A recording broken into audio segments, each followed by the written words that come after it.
So, what is Fuckup Nights? This is what companies want to project or think their image is versus the reality, which is what happens backstage or when they mess up in public. Reality is what we focus on. Fuckup Nights has created a worldwide movement and community that shares stories of business and professional failure. It all started one night on a Friday in 2012 in Mexico City. After several shots of mezcal, the friends decided they had heard enough about success and each decided to share a story about their failed projects. The conversation was so inspiring that they decided to do it again, but with even more friends. 2 weeks later, they did it again. The 5 friends all invited their friends, and they asked 3 people to share their biggest failures. That was the first Fuck-Up Night. Sharing stories of failure was liberating. It was fun and authentic, so the friends decided to keep it going and organize Fuck-Up Nights once a month. Turns out, people all over the world want to bring Fuck-Up Nights to their city, so the 5 friends decided to take their project seriously and set a goal to bring Fuck-Up Nights to the world. Today, Fuck-Up Nights is the most active creators movement on the planet.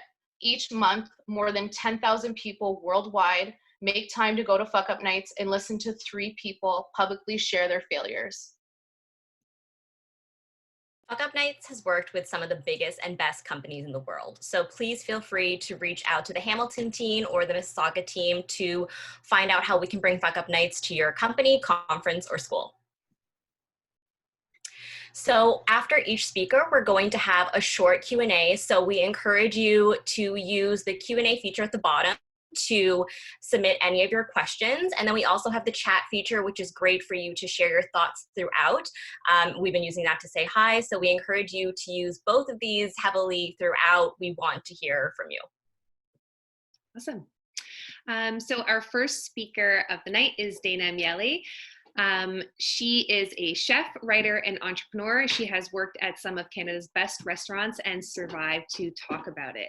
So without further ado, I hand it over to Dana. All right, well, I think I'm going to give you guys a little bit of context, obviously, until I get to the climax of the biggest fuck up of my life. We'll start at 13, but I'll try to make it short. I was diagnosed with a chronic insomnia, and it was, not sleeping for 3 days and then crashing for 1. So I was eventually given prescribed a medication to help me sleep. This medication is no longer prescribed to young adults because it is extremely addictive. I'd realized that from the medication, it had the adverse reaction, that it would keep me up and it would keep me alert. So it helped me be efficient. And 7 years later, I am now into being a highly effective and efficient addict. Now we're at 21 years old. And it wasn't me driving into a house or the blood pooling behind my eyes that had me stop trying to do this pill that I had, manipulated many situations to get more of as the years went by. It was that I'd realized that anything I had to feel good about was empty, because anyone who ever laughed at any joke or liked me, it wasn't real, because you didn't actually like me, or anything I had done was not actually successful because it was fueled by this pill. And this pill made me shameless and curious, and it didn't have me with the fear of missing out, as most teenagers do. So I thought that it was a beautiful thing to have. And I justified taking it for 7 years because I felt like it was helpful. But when I felt like empty in my successes, I decided it was probably a good time to try to stop. So I decided to go to Thailand, which probably in retrospect is not the best place to try to get sober. So 3 days into Bangkok, I decided to go north. And the more north I went, the harder it is in that country. The food is spicier, the people are harder working, and the people are, in poverty. There was a family that I still don't understand why they really had taken me in for this, but they let me sleep on their convenience store floor. In North Thailand, when you have a place of business, you don't just do one thing. you're not a gas station only, you're a gas station, you have a convenience store, you do laundry, you sell food, you do everything you possibly can to get through it, especially if you are a farmer in North Thailand.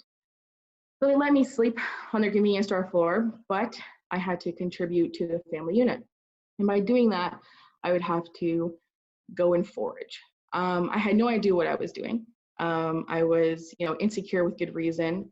The children around me in this family unit, they were learning to grow and pick rice as they're schooling. And, everyone really, that's their upbringing. They know what's going on. So we go foraging and I don't find anything.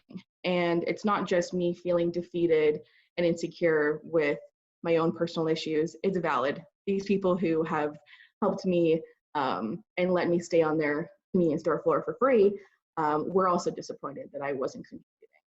Just as we were about to leave, I see this mushroom that I thought I saw in one of the children's textbooks, and it was a beautiful yellow mushroom. Now this mushroom, once you find it, you're going to find other mushrooms. And when I realized that I could help this family feed for not only one meal, but for two, and then go on to the next day, it was one of the first times that I had felt that I had done something as a sober person that made me feel good about it, and it was legitimate at this point. I could find something, I could cook it, and I could give it to someone. And that was my way of telling people thank you. And that was a pivotal moment in my life that I realized that creating something with my hands and giving it to someone was going to be my love language, and I was going to get addicted to that. So 4 months later, I'm back in Ontario. I go to school for journalism, which possibly could be another fuck up, but because philosophy, I did philosophy and journalism. That's like, no one goes to school for that anymore. They don't even have the program anymore, actually. It was print journalism. People didn't even read newspapers. I was always cooking throughout that time. And I started to get really into being able to cook for people and have that instant gratification. That was my new drug. And the good thing about being over my addictions by going into a kitchen, I was never interested in cocaine or getting really drunk. I just got addicted to the work. And this helped me move pretty quickly and pretty high up in a shorter amount of time than most people would do in this industry. I was told at this place that it would be hard. And with my experience at the time, it was, knowing now that it wasn't. But this restaurant closed, as many restaurants do. I'm not sure if you guys know about what a midnight run is, but it's when the restaurant basically goes under and people come in and they take all the equipment out and they try to sell it on the black market. I was in the parking lot while these guys were trying to take all the equipment out and sell it. At this point, it's bounce paychecks, it's rumors, it's bullshit. And, I'm there trying to grab my friends' knives out of the trucks and screaming at these guys, trying to, figure out what's going on with this. I meet up with my team a few days later, and everyone is extremely heartbroken about the restaurant closing. It was a beautiful restaurant that, we changed the menu every 2 weeks. We had a core menu. It's a restaurant that wasn't meant to be. It was as if it was a dream. It was so beautiful. And most of these people decided they were not going to be in the industry anymore. And at that moment, I decided not only am I going to be in this industry, but I'm going to become a chef and I'm going to open a restaurant.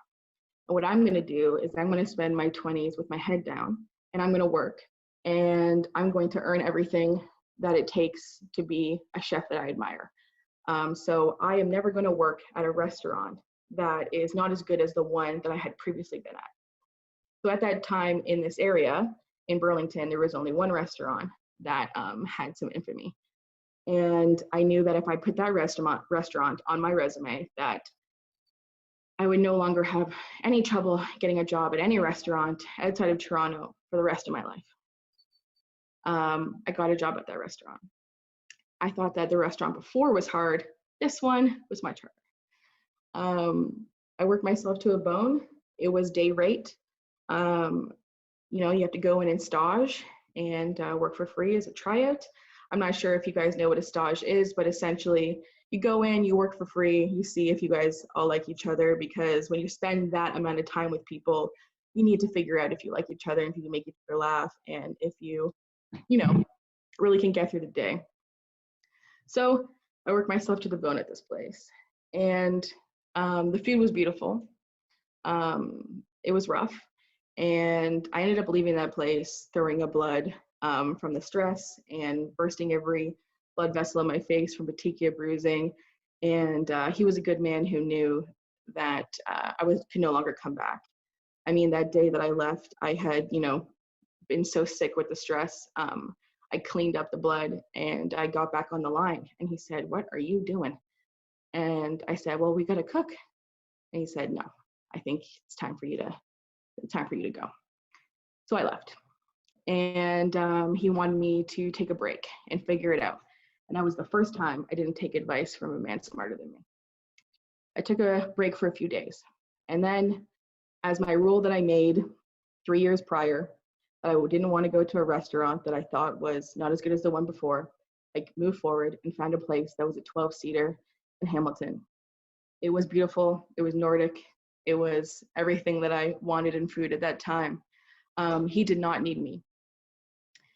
But I convinced him that he did, just like I convinced all these doctors that I needed this medication or to get more, or all of this stuff that I had learned to manipulate people. And it was not something that I'm definitely proud of, but I wanted this fucking job and I got it. And, 4 or 5 months later, he realized that he didn't need me because he never did. But what he decided to do was try to get me into a restaurant in Toronto, which was one of the top restaurants in the country.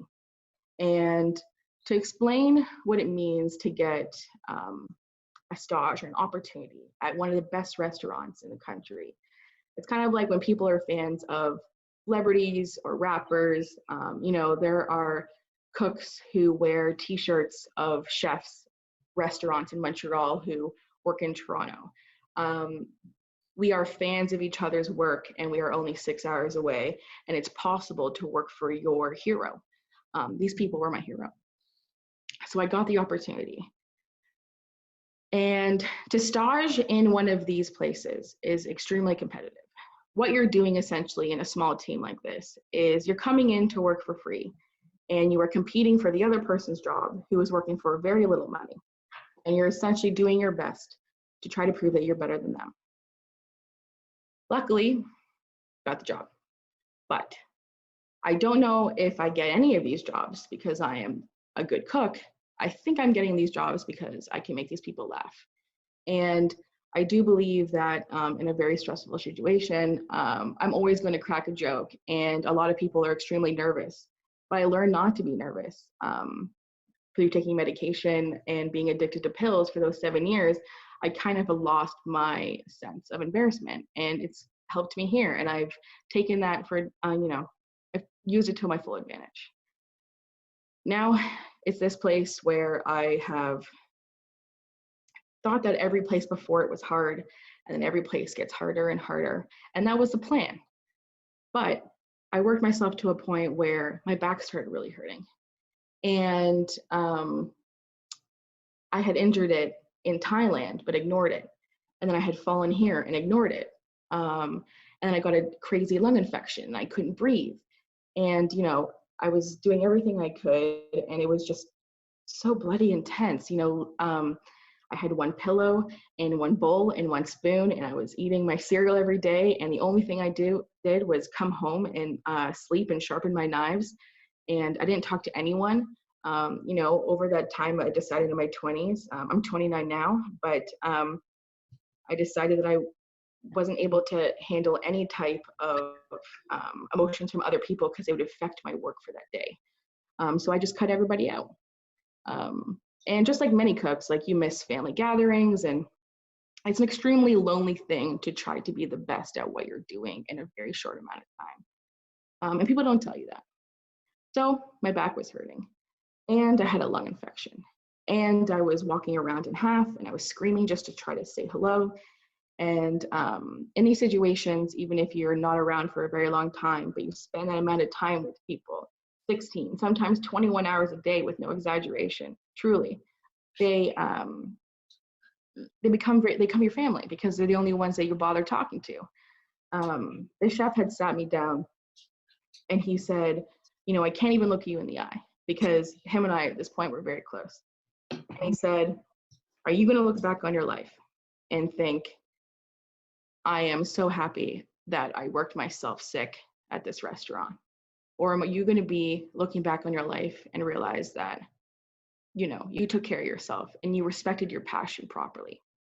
Now, this is the second time that a man smarter than me that I respect and is my hero is telling me that I need to stop working so fucking hard. And I ignore him. I'm very upset. I walk home to Parkdale, where all the broke cooks live in Toronto. And by the time I got home, so stubborn, the way that I am, the way that I was, I had found a job cooking at one of the busiest restaurants in Toronto. Now, this is my rationalization. It's burgers. It's not fine dining. It can't be so hard. You only have to be there at 2:00. It's fine. I have all this time to try to get better and rest, and then I can work at this restaurant. That's not what happened. The injury gets worse. I started taking painkillers to try to get over it. I grab a cane to work and try to walk the entire morning that it would take me to get to work was about 6 hours because I would get up in the morning and I, you know, could barely take a shower or prepare myself a bowl of cereal. And yeah, I just kept on going because really the whole thing is don't be a pussy. Don't be a pussy. I couldn't look at myself in the mirror without falling over in pain. It just got to a point where eventually I had 2 days off. I went to bed and then I couldn't get up again. Also at this time, I decided to start a hot sauce company because it's not fine dining. I have more time, you know, and so eventually went to bed, couldn't get up. It was pretty scary because I reached for my computer and the computer fell and the screen broke. I reached for my phone and it was out of the way. And 2 days later, someone who loves me very much found out that I couldn't move and they showed up to my apartment and they helped me out. But at this point, it was time to give up. It was time to move home. It was time to move home with the people that I had ignored truly and isolated myself from for really 6 years because I had this dream of feeling this passion of helping other people, giving my love to other people, but really it's a very selfish thing. It's how you feel about giving your help to other people. And so then, you know, I tried to do everything I could to get out of this chronic pain. I was in chronic pain for about 1.5 years. Doctors told me that I probably wouldn't be able to cook again, that the surgery that I needed to have of, you know, just like 2 herniated discs, I couldn't feel my legs anymore, that it was unlikely that I was ever going to be a chef, and especially not be able to run a kitchen, especially in a restaurant. Cold laser therapy, physio, you name it, I did it. And then I met these people who, because I made them laugh, even though I was in chronic pain, they said, if you try to do this one way through Mackenzie method and cold laser therapy, and you lose 60 pounds, then you have a chance of being a chef one day and doing what you love without being in pain. So I did all those things. I started being able to walk. I lost the 60 pounds. I am no longer in chronic pain. I have learned that my identity is not lukewarm tweezer food. It is hospitality. It is making something with my hands and giving it to people, just like it was 9 years ago when I was in Thailand and I found those mushrooms. And at that time, my sister had a baby, and I would have never been able to spend my time with my niece like I did. And I was, you know, on my back for most of it, but I would have never been able to do that. So now I am in a kitchen. I'm currently, like I was working today. I'm about to go down there and work again. And I got to realize what's really important is family. And now I work in this beautiful kitchen, and I don't care that it's fried chicken or whatever it's going to be. It's about people doing what they love. And that's my time. Awesome. Oh, I'm the only one that unmuted myself. That was awesome, Dana. Thank you so much for sharing this with us. My pleasure. Okay, so we are going to move to the Q&A. So if anybody has any questions, feel free to drop them in the Q&A section, and then we can ask Dana. You're also welcome to reach out to Dana directly. So if you want, you can reach out to us, and then we can put you in touch with her directly as well, and you can ask her any questions that you might have. I'm just going to take a look here at the chat. So Carmela's put Dana's handle, social media handle in the chat, so you're welcome to connect with her as well. Got a lot of nice compliments here. Amazing story, beautiful story, Dana. That was wonderful. Thank you. Thank you for sharing. That was very moving. I'm sure also super relatable. Being an entrepreneur, I feel like we're constantly working ourselves to the bone. I'm just gonna see. Yeah, so we have a question from Ashley. She wants to know, is the dream still to open your own restaurant someday? Absolutely. I'm hoping anytime within the next 2 years, I would love to open a restaurant in Hamilton. I've spent this time in COVID writing menus and narrowing down what I really want. So just trying to move forward and see what the future holds for the hospitality industry. Yeah, Tash said it reminded me of how difficult a time she had working at a restaurant. It is such incredibly hard work.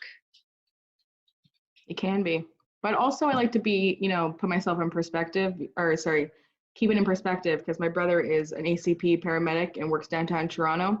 So there's many times where we lived with my parents when I was first starting out, and so was he, and he would come home, and I was about to complain, but then I fucking didn't.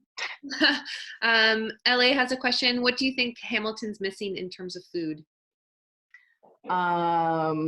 French, Canadian, Montreal inspired wine bars, possibly. That's what I want to do. Very particular. Yeah. Awesome. Okay, awesome. Thank you so much, Dana. Thank you again for sharing your story. And oh wait, we just have one more. Okay, wait, we have two more, just because they're good ones. So what's a dish that you're stoked to put on the menu at your restaurant?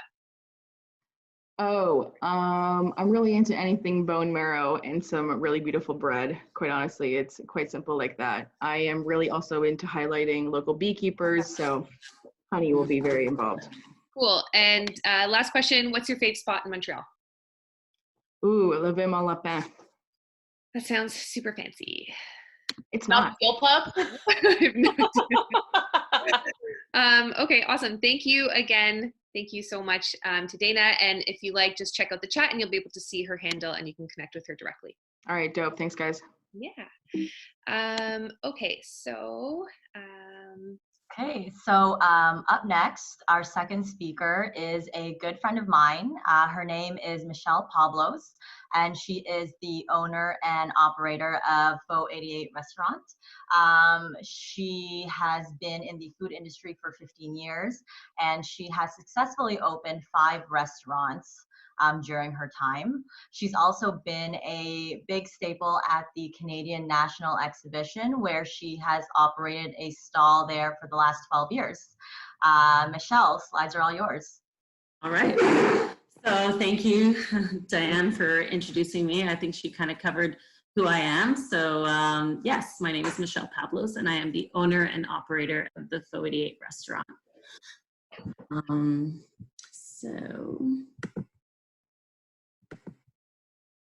All right.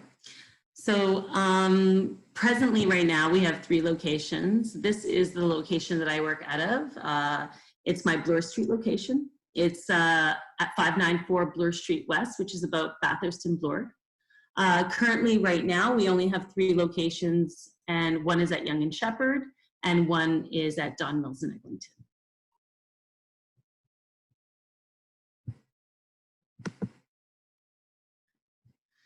So I've been a vendor at the C&E now for 12 years. The pic you see here is what my booth looked like when I first took it over.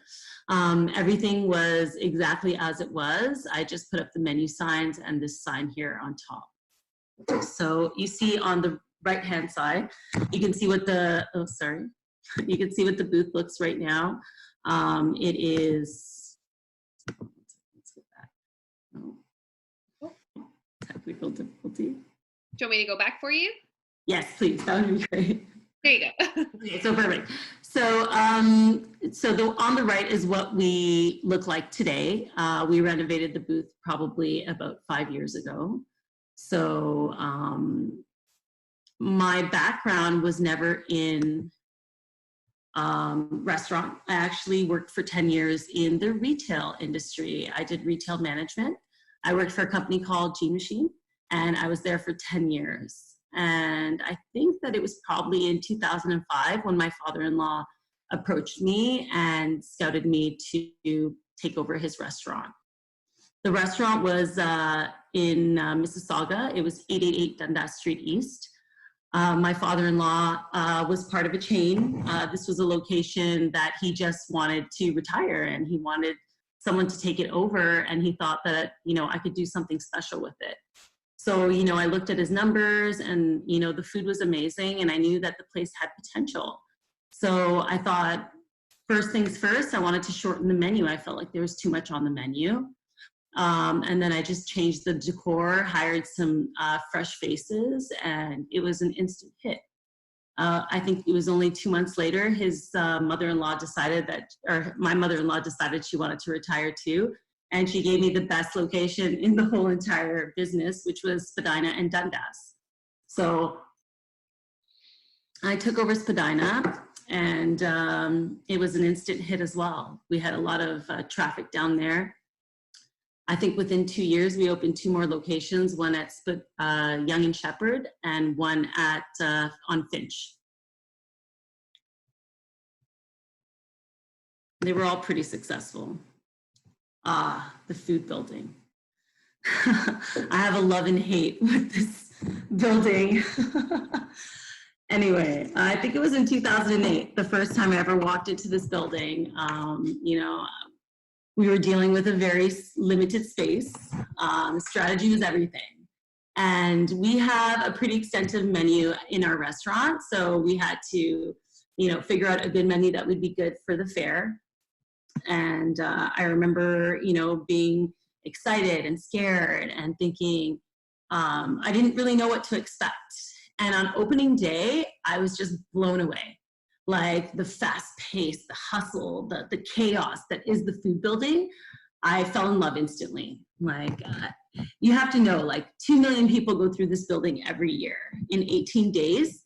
It's quite busy, and I feel like it's like the #1 destination in the C&E. Like anyone who goes to the C&E goes into this building to eat.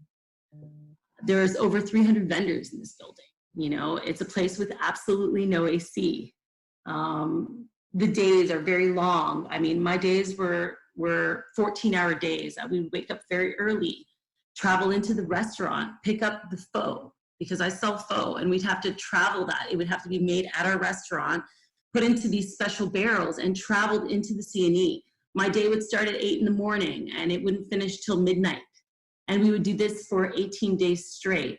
And I mean, it was grueling because it would be not 18 days, but maybe 25 or 30 days, because you have to consider the setup. You know, we bring everything in and we set up the booth every year, and then we tear it down and clean it properly. So it was tough, but it was exciting. And, you know, the competition in there is absolutely fierce. So after 3 successful years at the C&E with my Pho 88 booth, me and my partner decided that we wanted a second booth. We wanted to submit a proposal for a second booth.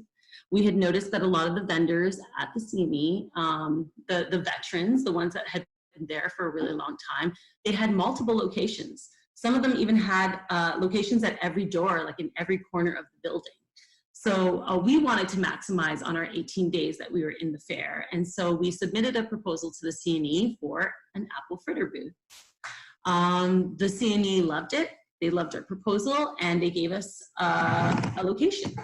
So there were two pros and cons to this location. The pro was that it was right next door to my phone.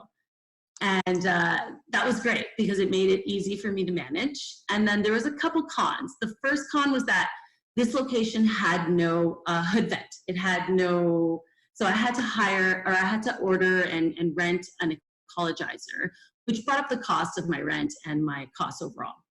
The other bad part was that at this time in 2011, there was nothing really important in this corner of the building, and it wasn't really like a destination spot or a high traffic area. So we went forward with the whole thing. I spent months researching, developing a recipe. I'm not really into baking. I'm more of into cooking, so this was very new to me. You know, to design this sign, we ran a contest, and you know, the sign was very expensive.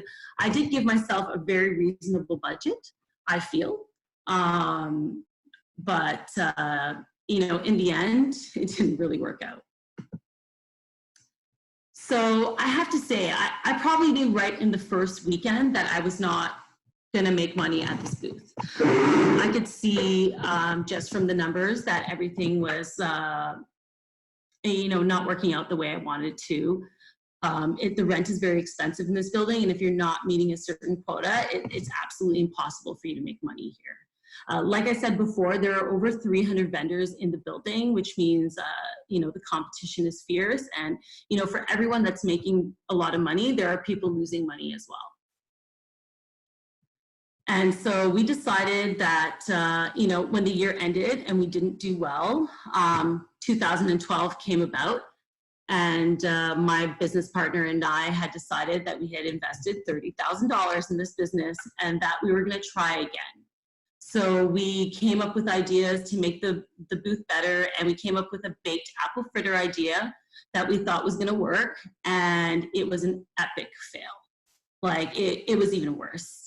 So every day I would go into the CNE, and I just remember how brokenhearted I was, because I remember how the year before I had done really well with my Faux 88 booth, but I had lost so much money at my apple fritter booth that in the end I didn't really make any money for all that hard work that I had put in for 18 days.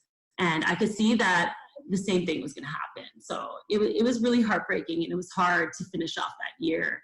And, you know, one major lesson that I learned is that, you know, I should have never, with the numbers that I had the first year, tried to attempt to do it again. And, you know, I learned a valuable lesson there, that when you lose, just take your loss and run. And, you know, there was other things that, you know, the fact that my price point wasn't at least $10, like the rent and the square footage of my space, I had to at least make a $10 price point. I had to have an item that was like, could create a buzz. I had to have something that possibly was more food. I felt like dessert was wrong in the food building. People tend to eat dessert on the midway. So I learned some valuable lessons there. So budget, budget, budget. I feel like my budget was really good, but I still spent $5,000 on a sign. I didn't mention this earlier, but we had bought this antique apple peeler that my partner had driven to the States to pick up. It was like a feature piece that was supposed to be a feature in the business. And I feel that we paid $2,200 for this piece. I paid a lot for my counter, and I had noticed that other vendors had gone in there after us and kind of spent less money, but actually made money from the booth. So you learn some valuable things, definitely. In 2013, I decided to focus more on my Faux 88 booth. We originally went into the CNE because we wanted to promote our family-run business outside the CNE.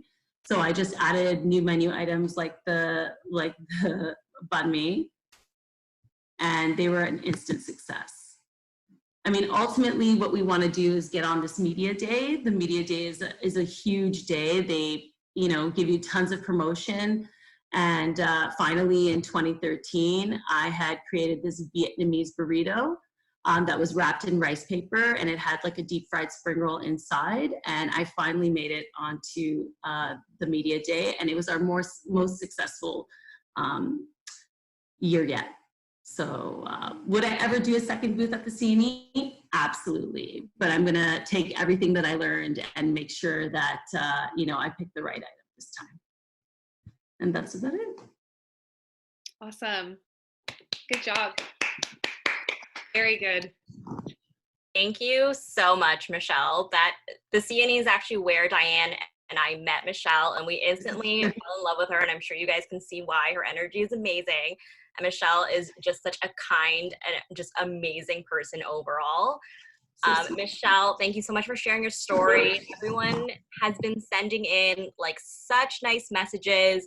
A couple people here we know that have worked with us at the CNE, so a lot of emojis, a lot of emotions going on because we know what you're talking about. It's grueling. I mean, anyone who knows, like, I have to say, like, even getting this booth together, it was just like, you just never understand like how much work goes into it. So when you're doing 2 booths, and I mean, you guys can understand because you guys are in there doing tons of booths, it's like, now you need, you know, to hire 2 types of staffs, and now you need, you know, 2 schedules, and now you need, and it's just like, it's crazy. I remember like driving down the street and having to pull over because I was having an anxiety attack, and like, you know, the hours, and then there's the good side, the positive side, the wonderful people that you meet and everything that you learn, and this amazing experience, and I love the competition. So there's lots of things that I love about that building, but like I said, it's a love-hate relationship for sure. When you posted that picture of the Vietnamese burrito that you made with the deep fried spring roll in the middle, a lot of people were commenting that it looked bomb, it looked amazing, looks delish, drooling. So at our location on Bloor Street. I was gonna ask on their behalf, are you gonna bring that back to the CNE? Maybe I will, absolutely. I never take things away from my menu, but people have to understand how hard it really is. Like, you know, I'm not just running a Vietnamese restaurant, but I'm a white girl running a Vietnamese restaurant. It's harder because people don't think it's authentic. So it was so hard for me. It wasn't easy. And I used to, you guys know, I used to stand at the front of the cash and get as much money as I can from every single person that comes in my line, because I mean, it's just so tough in there. And you know what? My determination and my love for the business, you know, it persevered. Yeah, absolutely. Michelle's out there at the front smiling and hustling and bringing everyone. I am very much an owner-operator. I'm absolutely. An operator, yes. Like I have my hands in everything, because I feel when it comes in the food industry, and I remember hearing some of the other people talk about this, it's like when you're not there, then it's just not the same. Yeah. Well, Mish, I have a question for you. I mean, I work with you at the CNE, so I understand the struggle. I just want to know a little bit more about the moment where I guess you were about to go into your 2nd year. So you had kind of fucked up that 1st year, and now you're debating like, should I, shouldn't I? Can you like? This is how it is. It's like you invest all this money. Yeah. In my heart, I knew that my numbers were so low. And at the same time, you don't want to give up. Like, you want to push. You want to see if maybe you can do better. So, you know, we came up with this idea of the apple dumpling. We knew that it was a hit at the Royal Winter Fair. We try to hit up everything and do as much research as we can. And we thought that it would work. But in my heart, I knew, like, I couldn't sell $20,000 with, you know, and I just walked away. You know, and I decided not to. And you know what? I learned my lesson. You have to trust your instinct. Yes, believe in yourself, but trust your instinct. So follow-up question, would you open up another second booth? Absolutely. Absolutely, I definitely would. And, you know, we're always trying to come up with ideas and looking for different spots. And I have been offered some spots. They just don't have a hood. And I really want to do something food, so it hasn't worked out yet, but yes, I will. And I have no intentions of leaving the food building. I know it's a lot of work, but I love the challenge and I love the people. Well said. Like a true entrepreneur. I love it. Yeah. Thanks, Michelle. Thanks so much, Michelle. If you guys have any other questions, please connect with Michelle on Instagram. We'll drop her handle in the chat there. And let's keep this party going. Thank you so much, Michelle. Thank you. Awesome. So back to Hamilton. Last but certainly not least, we have Executive Chef Matt Kershaw and CEO Erin Dunham, who are the owners of the Other Bird Restaurant Group, where they offer top-tier food experience, unique fare, and charming hospitality. So take it away, guys. Hey, how's it going, guys? Good evening. Thank you for having us.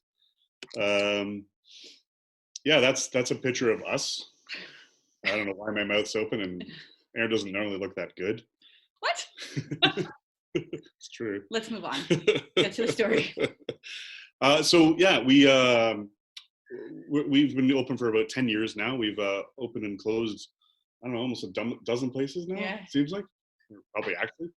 And unfortunately for us, we started off really well. We opened something 10 years ago called the Alex, or I did, where I met Erin, and it did very well after the first few months.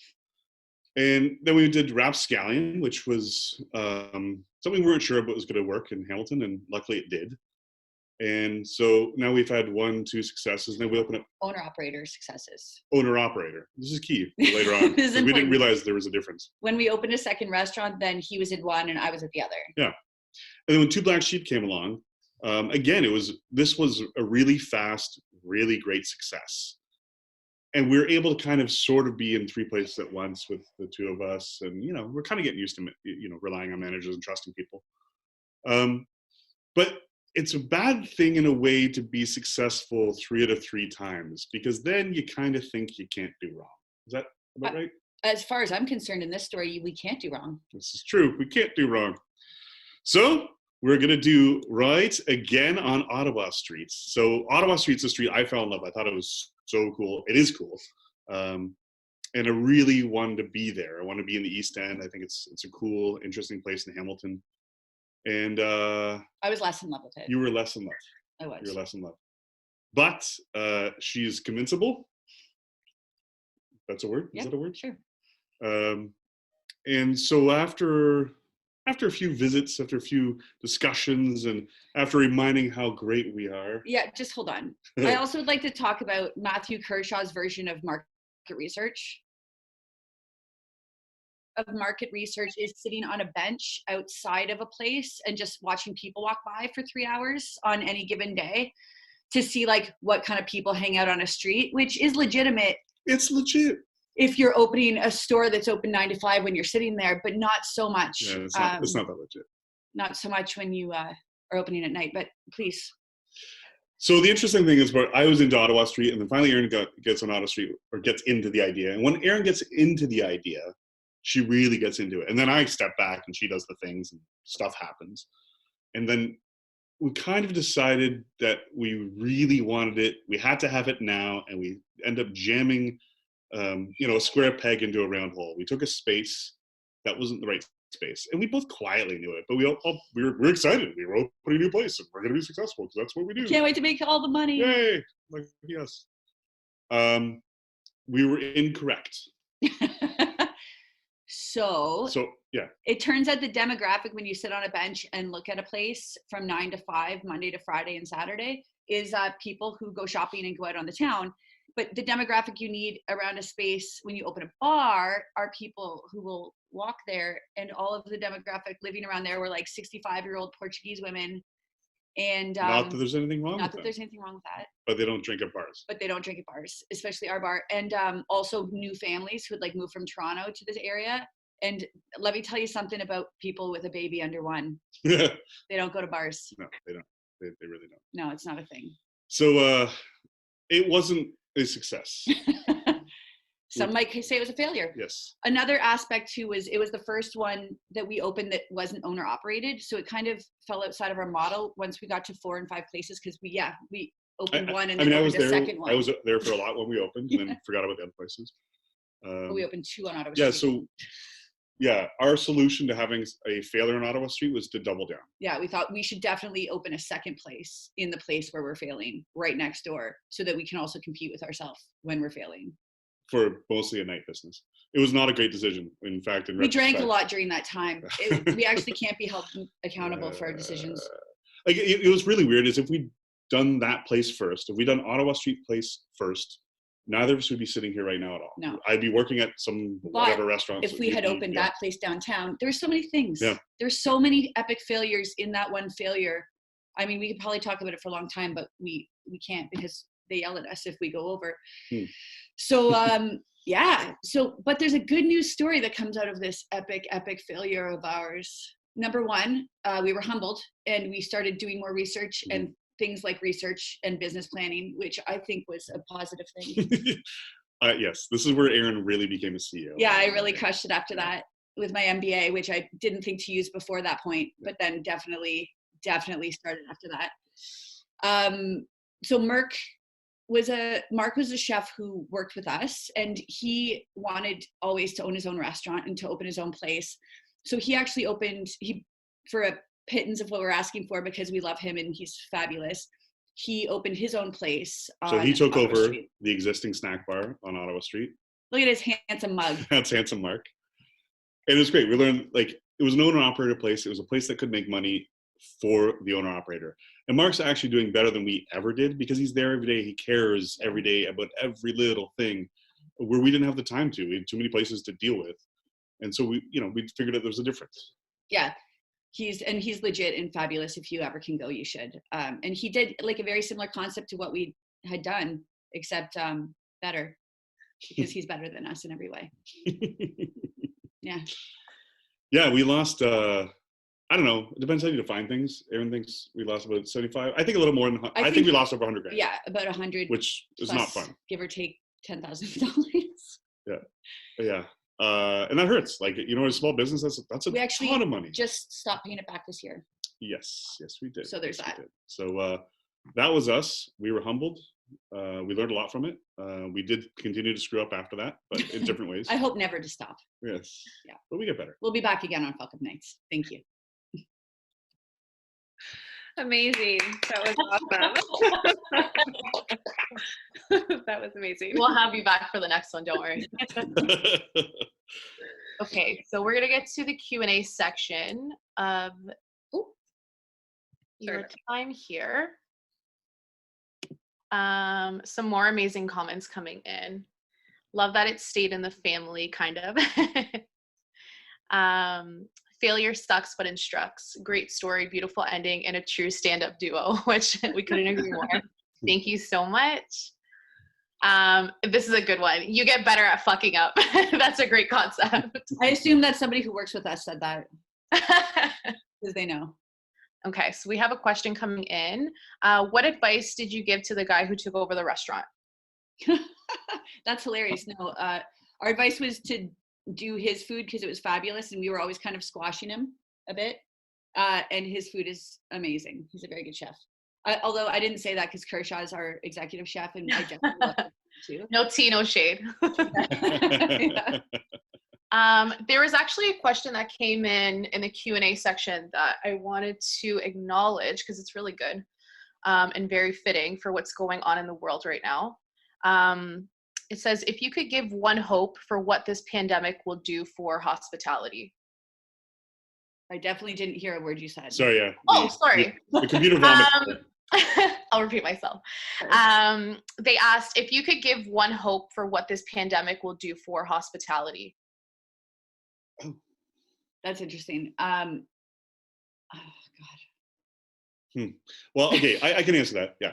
I think one thing we've learned and seen, we're lucky that we're 10 years old and we have had some success, and we're going to make it through this in some way or another. Where a lot of like new places or places that borrowed money, which isn't weird, are in a lot of trouble. This is really, really tough for them. And the fact that we try and put so much work, so many hours, so much money in risk to maybe make 5% is insane. And I think we really have to raise our prices a lot. So I was going to say it, but I didn't think it was appropriate, but I completely agree. I think the industry has to raise their prices. I mean, everyone's borrowing money, and I think we have to, as like all of us, everyone has to stop racing to the bottom and trying to be cheap, the cheapest. And we have to the cooks should be paid more. Everyone should be paid more, and we shouldn't be shitting our pants that if we have a bad week, we had a bad time. Like that shouldn't be the way. Yeah. But also, I have a lot of business friends, and their margins are like 25 to 75%. And why are ours under 10? That's insane. Like, it's just garbage. And there's been this drive for cheap food, fast food. And that's successful. Yeah. And it's okay, I think, to be able to make money. We should stop feeling guilty about that. And maybe if we all like join together and we're like, no, this is the cost of food now, because especially if we can't seat as many people in our restaurants or do what we could before, we're going to have to make adjustments and changes. And hopefully we can all do it together. Yeah, it's like a form of self-love as an entrepreneur. You have to value yourself and then go out into the world and show your value and hope that people see it as well. Yeah. And it's really hard when it comes down to money. Yeah, it's true. Okay, let's see. I think that's it for questions. But I've left your Instagram in the chat section. So if anyone has any other questions that they would like to ask, please feel free to do so. And make sure that you follow all of our speakers and show them some love. And don't forget to follow us too. Thank you so much. Thank you guys. Thank you. That was awesome. That was some very good advice as well. So this concludes our Fuckup Nights Quarantine Edition for tonight. Thank you to all of our speakers for participating. It's without you, obviously, we wouldn't be able to do this. So thank you for having the courage to get up there and to discuss your failures in front of everyone. And thank you also to all the participants who were able to join us. Excuse me. And also thank you to our fellow fucker-uppers from Mississauga, Carmela and Diane. They were outstanding to work with, and it was so nice to meet you guys and be able to put this on with you guys. Thank you. Alexis is Girl Squad. Alexis is from Fuckup Nights, directly from Fuckup Nights, and he is our #1 supporter and helps us to put all of these on. So thank you so much for being there for us and making us feel comfortable during this. Don't forget to snap your pic before you go on our virtual photo booth, and be sure to subscribe to the Failure Institute for more on Fuckup Nights. We wish you all good health and safety, and we look forward to sharing more failure with you at our next virtual Fuckup Nights, which is going to be happening in June. So be sure to follow us so that you know when the next one is and you can register in advance. So thank you so much, everybody. Have a great night. Bye, guys. Thank you. Thank you. Thank you so much, guys.